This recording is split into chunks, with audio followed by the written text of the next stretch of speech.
Hello everyone, it's great to see you again. I'm Purwani Prabandari and you're watching Temple Talks. It's a series of interviews with esteemed government officials, diplomats or other prominent figures involved in diplomacy and cooperation between countries, especially with Indonesia.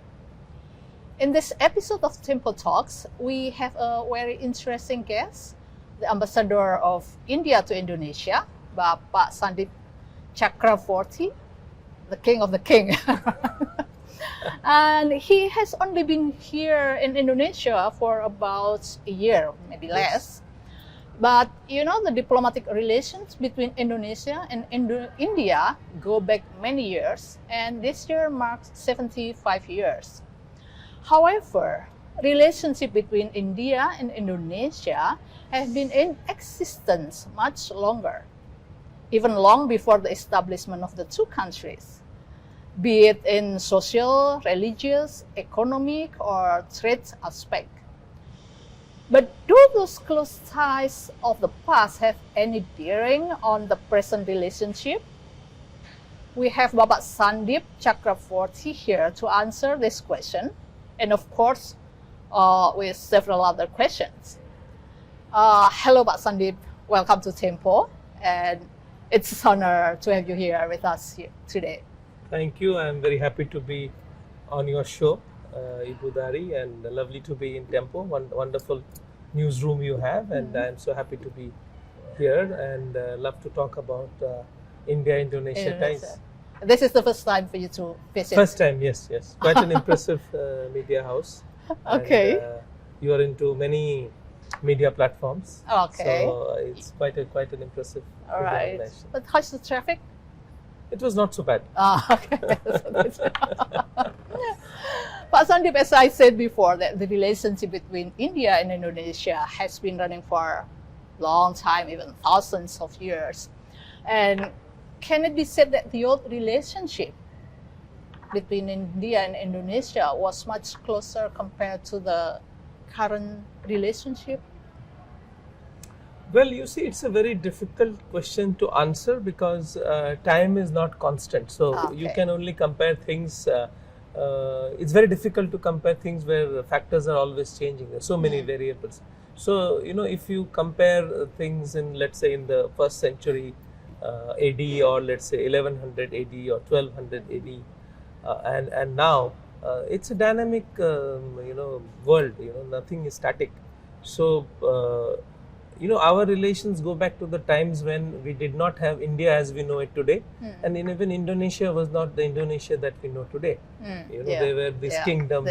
We all know about the Srivijaya kingdom and the Majapahit kingdom, and there were kings in other parts of Indonesia, in Kalimantan, and there was a lot of exchange of ideas, and there were these Buddhist monasteries in Jambi which used to send scholars to the Nalanda University. That's true. Yes. Yeah. And we all know about the trade which used to happen.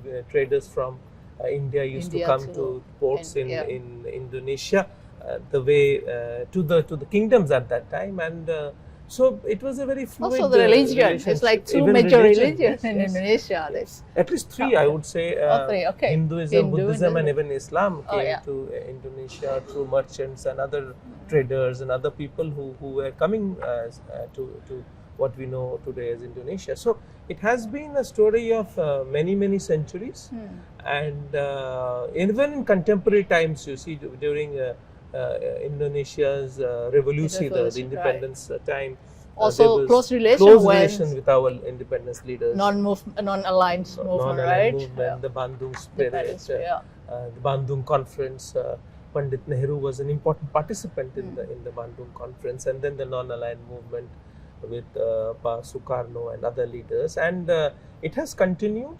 But as I said, that nothing is static. Maybe India had greater presence in Indonesia in the past, and today it is changing because of many reasons.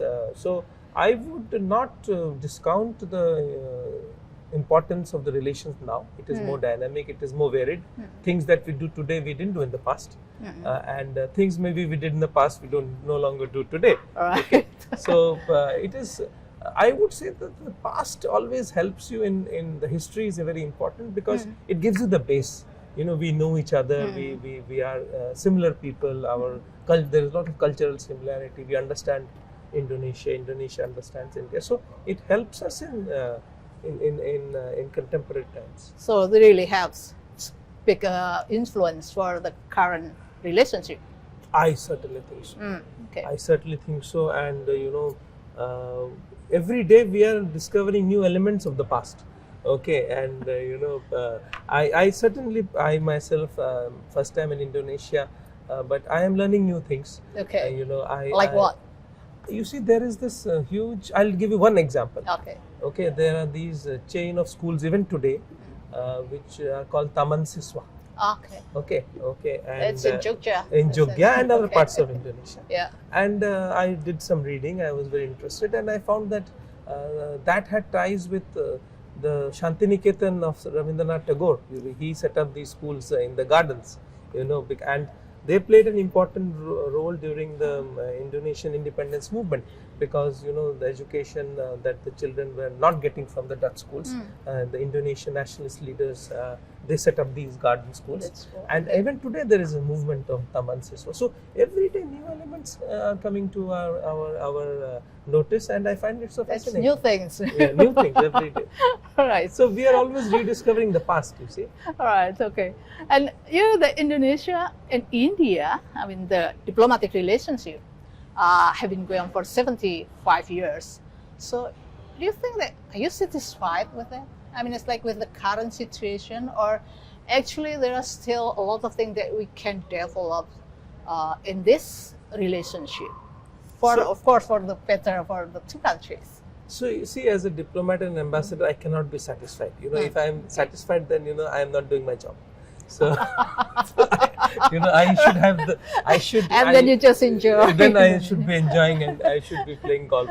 But that's not the way it is, and I am certainly not satisfied. I see a lot of potential, but potential in a vacuum makes no sense. So there should be a base, and I think we have that base with Indonesia. We are the maritime neighbors. Okay. India is just 75 or 80 miles nautical miles from the westernmost part of Indonesia, right? And so it's quite close neighbor. It is very close, very close neighbors, and over centuries we have had ties, and even in contemporary times, you see, not everything comes to our notice.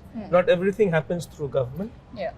Many things happen on their own. Many things happen at a people-to-people level. Right. Many things happen between companies. And business to business. Right. I have discovered many Indonesian companies, including some of the famous brands. They do a lot of development work in India. They employ people in India.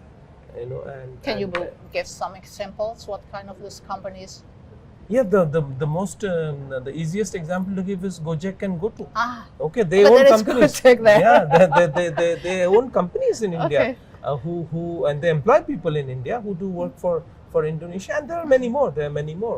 And so every day is a discovery, and Indonesian companies are also venturing into India. There are a few already, and Indian companies are present in. I, for instance, to be very frank with you, I was not aware that there are more than 80 Indian headquartered companies in Indonesia.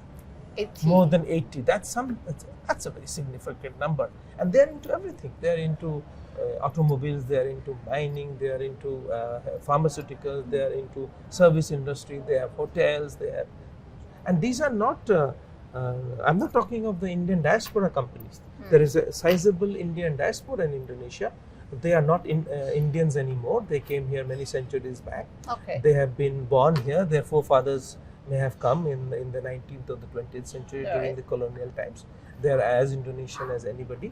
That's what we see in Pasar Baru. They may be in Pasar Baru, they may be or in the Medan, films industry. They may be in Medan, they are in the film industry. Yeah. But they have maintained their connections with India. But they are a huge economic factor in Indonesia. And I will give you even more examples that two important Indian corporates who are now internationally known actually started from Indonesia, and they were Indonesian companies. The first example I would give is Indorama. Okay. Indorama. Right. So Indorama again started in Indonesia. That's Today they are a huge company. They're a global player. And the second example would be Lakshmi Mittal, who again started in Surabaya, and today he owns ArcelorMittal, which is a huge company. They have presence in Indonesia. They have presence in India, but Lakshmi Mittal remains an Indian. So there are these huge connections that are present between India and Indonesia. It is very layered. It is not easy to document it. Okay. It is not easy to tell you in an interview what all is happening. So what are the space that still left for you to develop, or for us, for Indonesian and Indian to develop of it? You see, there is lots that can be done. For example, Okay. Because it's already big and it is big. quite strong. I want more economic integration. Oh, okay. The cost of doing business between India and Indonesia should go down. So you may say, what are you doing about that? You see, on 7th March, the Bank of Indonesia and Reserve Bank of India signed something known as the local currency settlement. Oh, that's true. Yeah. Now, that will enable lowering the transaction cost.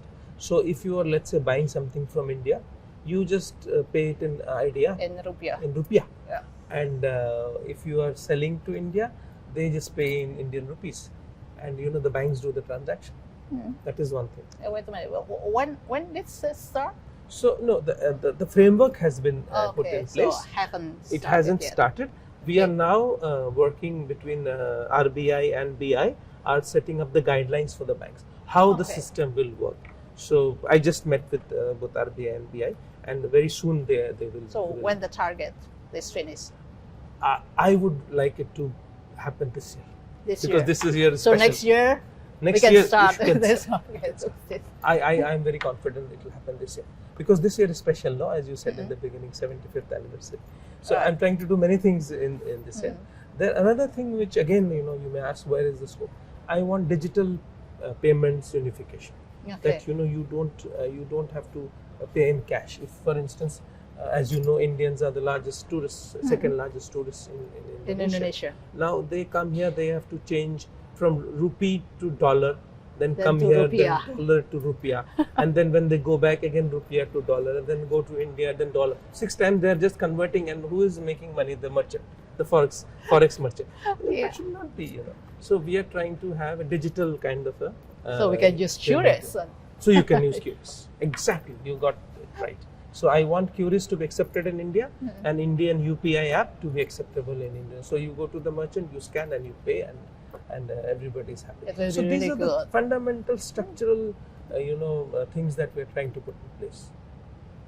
That's really interesting. Interesting. But it's also that it will be really interesting for the business in Indonesia, for the people too. And I think it's also technology sector. It's quite interesting. Yes, Then yes. I also read that there is a new cooperation on that sector. Is it right? Yes, things are happening. I don't know how much I can tell you, but there is great deal of interest in cooperation between India and Indonesia and AI. Oh, okay. AI and language models, large language models, LLMs, because you see, AI can be used for developing content in Bhasa, and we have already done so in our Indian languages. So we want to bring that experience to Indonesia, that we could generate content in Bhasa. So there is some discussion going on in that. Another area where you see, again, I'm trying to focus attention is that although we have had such so many years of relationship, suddenly I found that there was no connectivity between India and Indonesia. It was quite a sad situation. I think right now there is Batik Air. I think there is direct flight, but it's not that many like the No, other but countries, no? in 1 year we have now 4 flights. And Four flights, in that's July really- 2023 there was 0. And today we have 4, and by September we will have 8.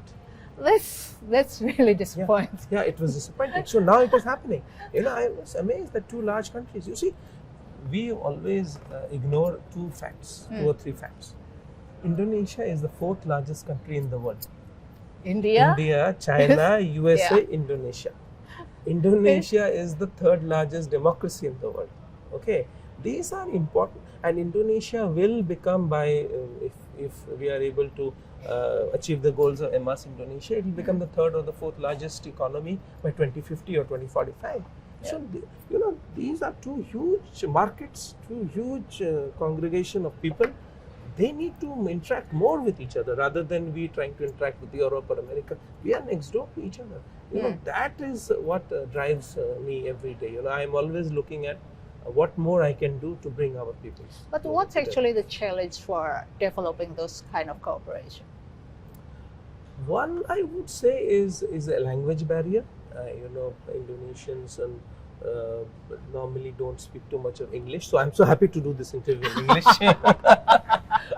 Okay, and secondly, Because we cannot do it in Urdu. in Urdu or in Hindi or in Bahasa.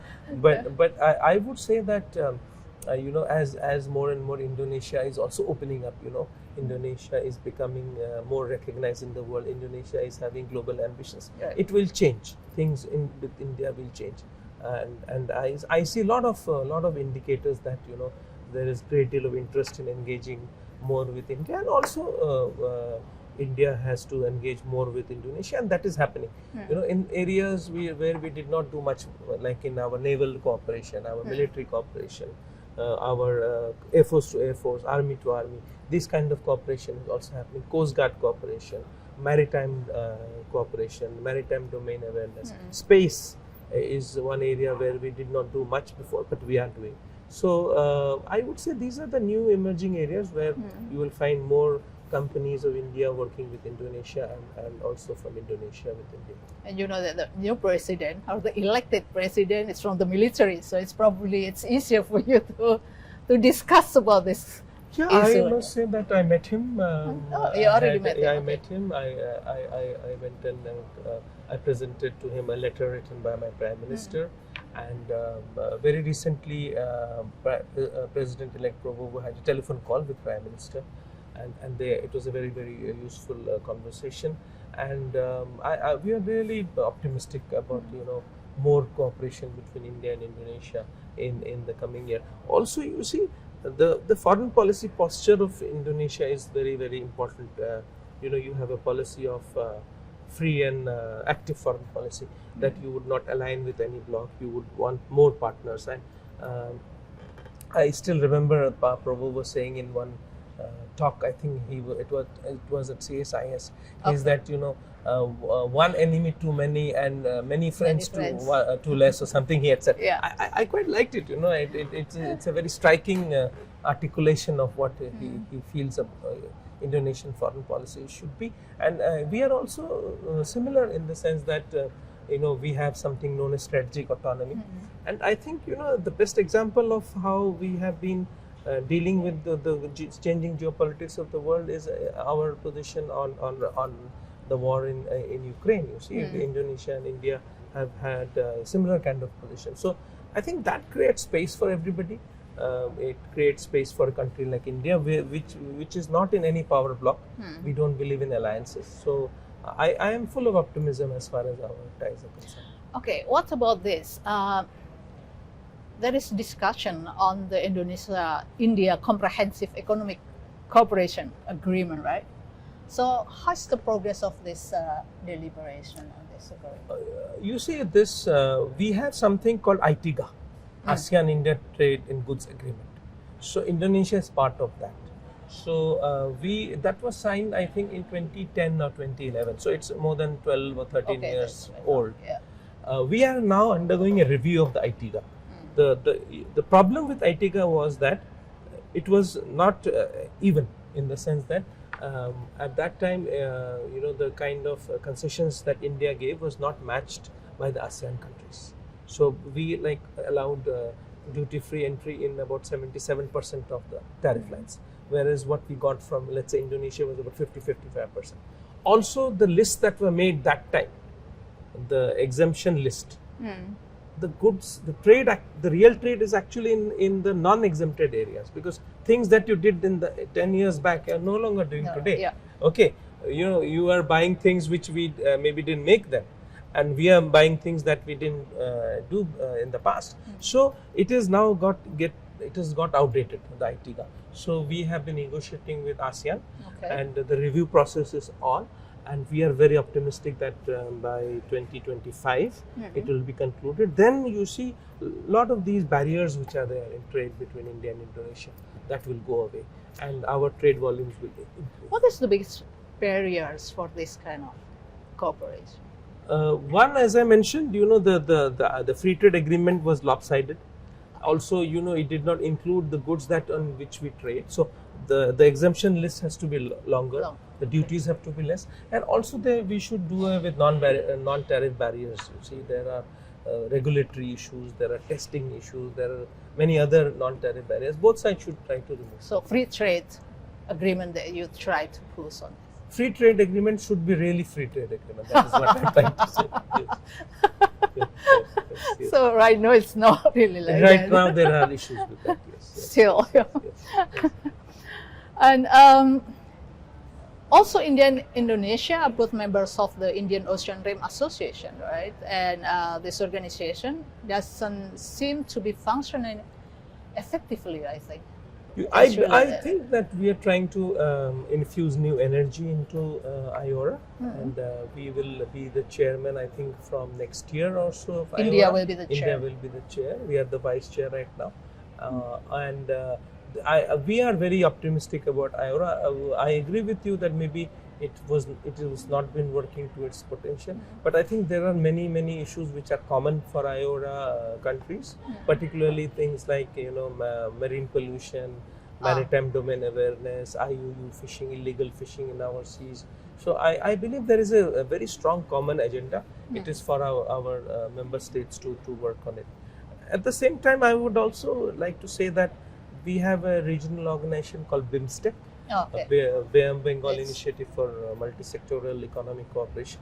Just for the Bangalore. Just for the countries in the Bay of Bengal littoral. Okay. And Bay of Bengal, the Andaman Sea, which is actually west of Sumatra, and already Thailand and Singapore are members. I believe that there has now been a change in the charter of the BIMSTEC. It is now inviting new members. So I am very strongly in favor of Indonesia also trying to be member of because this. Indonesia is a Bay of Bengal littoral state. So you still have a long time to be in Jakarta. So what's priority that you want to do until you finish your assignment? My priorities, first priority is connectivity. I would push for more flights between India and Indonesia. So how many for the targets? My first, even in the bigger picture, my first priority is having Delhi-Jakarta flight. We don't have that. The capitals of the two large countries of the world are not connected. So that is not something which is good. I'm trying to change that. So if I get the Delhi-Jakarta flight, I will then be a bit satisfied, as you said in the beginning. Okay, that is the objective. So have more flights connecting, let's say, not only Jakarta and Bali, but let's say Medan also. Because Medan airport is being redeveloped, and if Medan becomes redeveloped, then Medan can become a hub connecting Indian cities in south of India, Medan, and then Southeast Asia, Kuala Lumpur or Singapore. So a lot of the traffic which now goes through Kuala Lumpur or through Singapore or Bangkok can be routed through Medan. So I see a lot of potential for Medan as an airport. Actually, I'm quite surprised with this because you said that the tourist numbers, it's quite big here, and it's also Indonesia going to India, right? But there is no direct flight to this. So countries like airlines like Singapore Airlines, Vietjet, they are taking the business. It is. I would encourage Indonesian flights to go to. So no Indonesian airlines flying to India. We have Batik, we have Lion Air, we have Garuda, we have Air Asia Indonesia. So they will. I'm encouraging them to fly to India. Second is, I want more digital connectivity, more, this payment systems. Those should be in place so that, people have ease of doing business. That is the second. Oh yeah, that's okay. The third point again where I am working and I'm trying to focus is health sector cooperation. You see, Indonesia spends a lot of money in advanced healthcare in other cities. Go to Singapore, Penang, Bangkok. Right. Okay. I heard once Jokowi say that Indonesia is spending $40-50 billion every year in healthcare abroad. That money can be spent in Indonesia we need health sector, we need good medical advanced healthcare. So I'm working with some Indian hospitals that work with Indonesians, build capacities, come and work here, train Indonesian doctors, work with them, set up facilities, and work. There has been some change in the law. They are now allowing in special economy zone for hospitals. Okay. So I am targeting that. So hopefully, inshallah, very soon we will have hospitals, Indian brands operating in Indonesia, one in Batam, one in Ikayan also. You one also, in so Ikayan. India also have the interest to invest in Ikayan. Yeah. Yeah. So already we went, I had attended a groundbreaking ceremony with Pak Jokowi in Ikayan Okay. for Yeah. cooperative Indian hospital chain and Indonesian hospital. We are looking one in Batam also, but there could be more. That is one thing. We are also trying to, in fact, yesterday I wrote to the health minister saying that, in India we have a national cancer grid, which basically brings together all hospitals in India with a similar kind of protocol and cancer management. We are wanting to replicate it in Indonesia because then our two networks can work together. Okay. So the and number of the management. cancer cases is also so high in India. Cancer high in India and it also in Indonesia. Indonesia, yeah. Okay. Then we are trying to see if we can work together on TB, tuberculosis also. Last year we had more than 800,000 TB positive cases in Indonesia. So we have some experience in TB management. India is an endemic country for TB.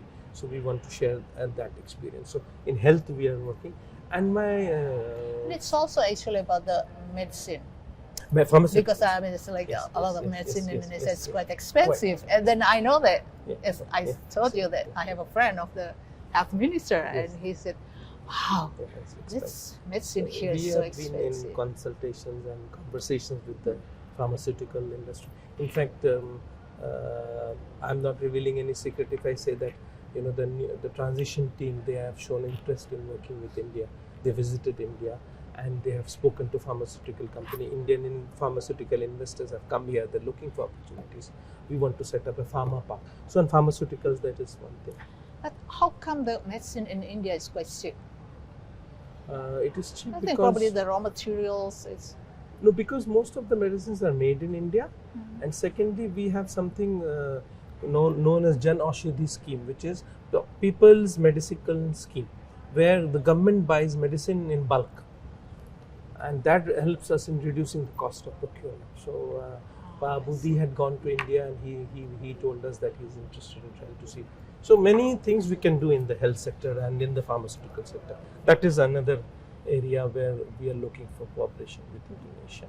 And last but not the least is we want to see if we can get into education, because again I find lots of Indonesians go abroad for higher studies. Can we set up some campuses in Indonesia?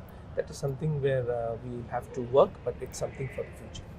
What do you like most since you're here?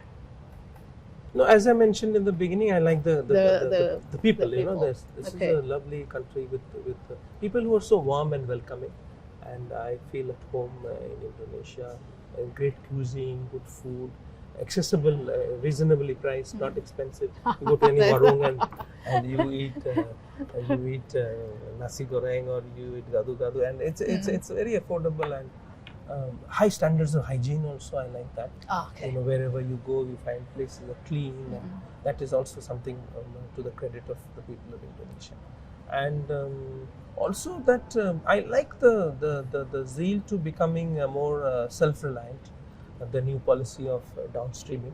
I think that every country, a country like Indonesia, should have its own industrial base. It should not necessarily be only a commodity exporting country. You should be able to make things. You should make things in Indonesia and make in Indonesia for the world. I think that is the theme which we would like to support. So it's a big economy. It's a strong country, and it's a friendly country. It is not in any power block. It is trying to steer its path in this geopolitical contest that is going on in the world, and you have been relatively successful.